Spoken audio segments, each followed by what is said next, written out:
Comeza hoxe en Santiago a vacinación dos galegos de entre 49 e 40 anos. É a primeira área sanitaria que inmuniza este grupo de idade, o máis numeroso. Mañá seguiránlle o resto de áreas galegas. Hoxe é ademais un día de vacinacións masivas para outros colectivos. Máis de 17.000 persoas, a maioría de entre 59 e 50 anos, están citadas este domingo.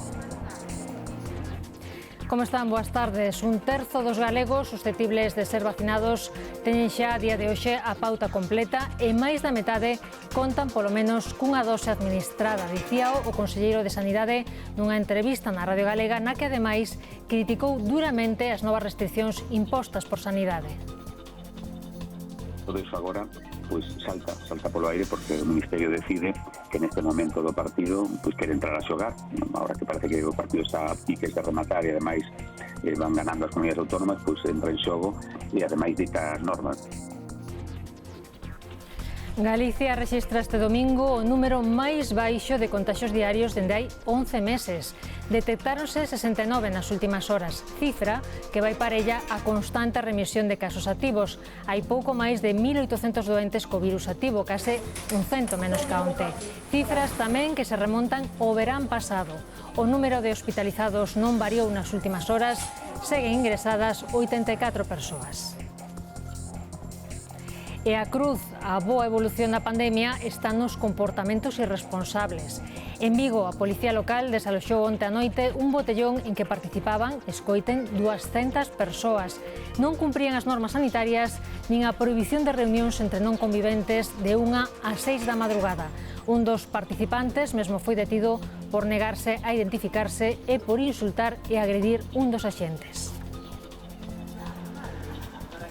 A desescalada chegou tamén aos centros de día en Galicia. Na gran maioría recuperaron a actividade malia quedaren algúns por abrir, pero, como en todo, nada é igual a antes da pandemia. Grupos burbulla, distancias e circuitos de entrada e de saída forman parte da nova normalidade destes centros.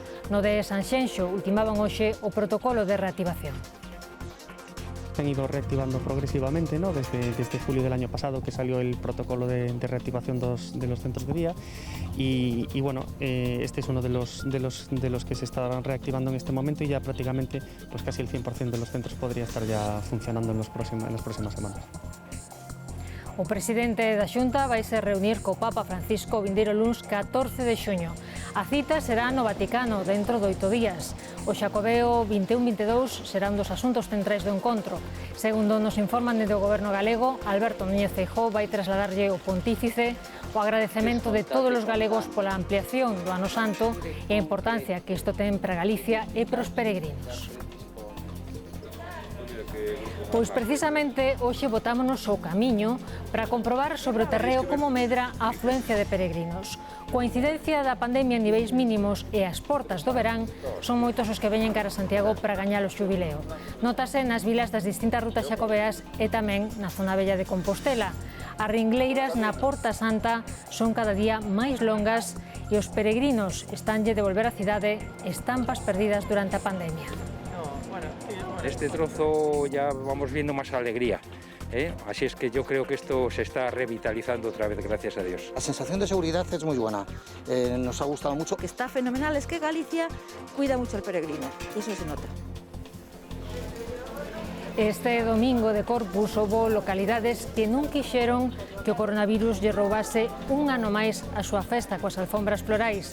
É o caso de Pontareas, que coas limitacións propias destes tempos de pandemia recuperou parcialmente o espírito do que é un dos días máis importantes do ano na vila. Noutros lugares optaron por outras alternativas, como as alfombras verticais, pero todas quixeron manter o espírito desta festa.